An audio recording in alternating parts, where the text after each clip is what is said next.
پچھلی قسط میں مشرکین حجاز و عرب کے عقائد اور بت پرستی کی تاریخ بیان کی گئی۔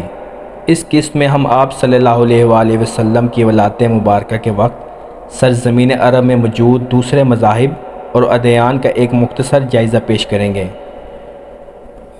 یہودیت عرب میں بت پرستی کے بعد دوسرا اہم ترین مذہب یہودیت تھا۔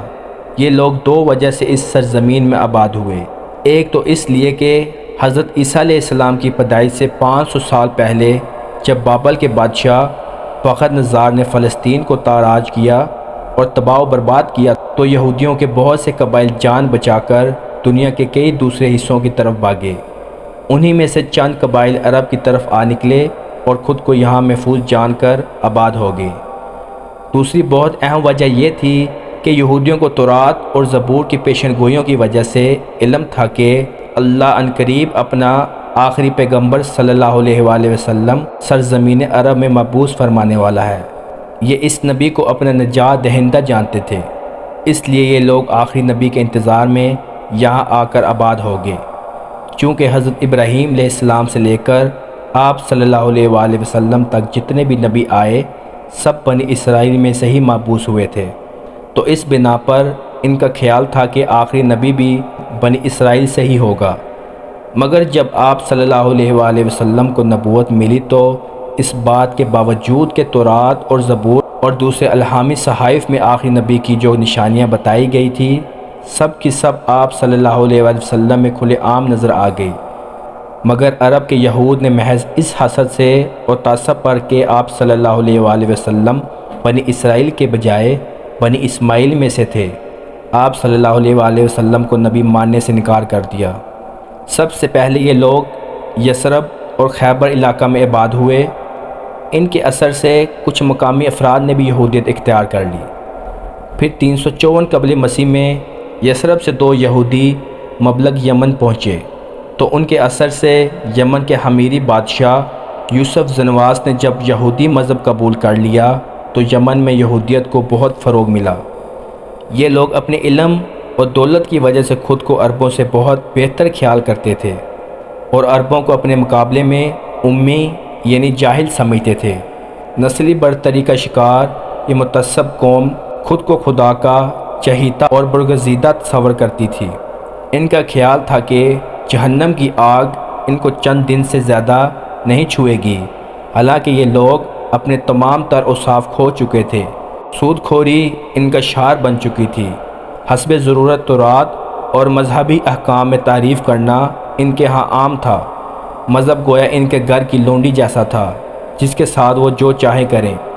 چونکہ خود کو تمام اقوام سے برتر جانتے تھے تو ان سے ہر قسم کا دجل و فریب اور ظلم جائز تھا۔ تاہم اپنی پوری دنیا پرستی کے باوجود مدینہ اور ارد گرد کے علاقے میں ان کو الہیت اور خدائی علوم میں اجارہ داری حاصل تھی۔ ان کے اثر کا اندازہ اس بات سے لگایا جا سکتا ہے کہ مدینہ کے قبائل اوس و خزرج میں کسی کی اولاد نہ ہوتی تو وہ منت مانتا کہ بیٹا ہونے کی صورت میں اسے یہودی بنا دیں گے۔ عیسائیت عربوں میں تیسرا اہم مذہب عیسائیت تھا۔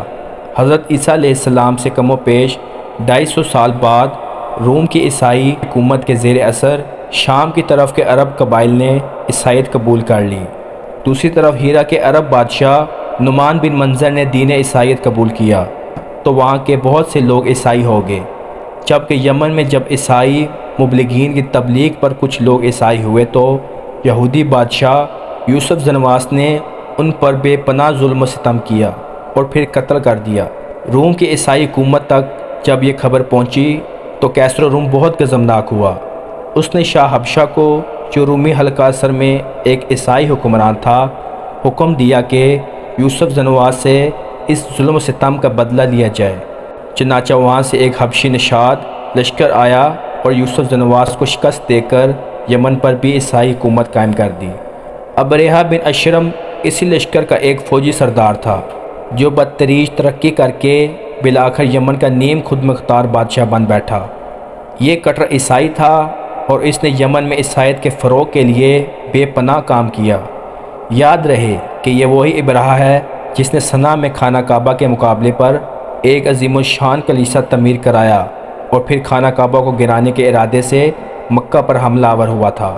اس زمانے کے عیسائی حضرت عیسیٰ علیہ السلام کی تعلیمات کے بجائے سنٹ پال کے مذہب کے پیرو ہو چکے تھے۔ سنٹ پال پہلے یہودی تھا۔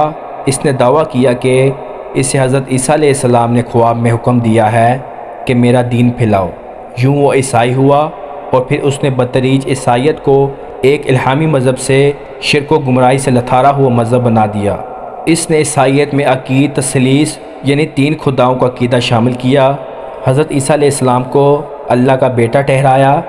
اس نے عیسائیوں کو اس فریب میں مبتلا کر دیا کہ حضرت عیسیٰ علیہ السلام سولی چڑھ کر سب عیسائیوں کے گناہوں کا کفارہ ادا کر گئے ہیں اور اب انہیں گناہ کی کھلی چھٹی ہے۔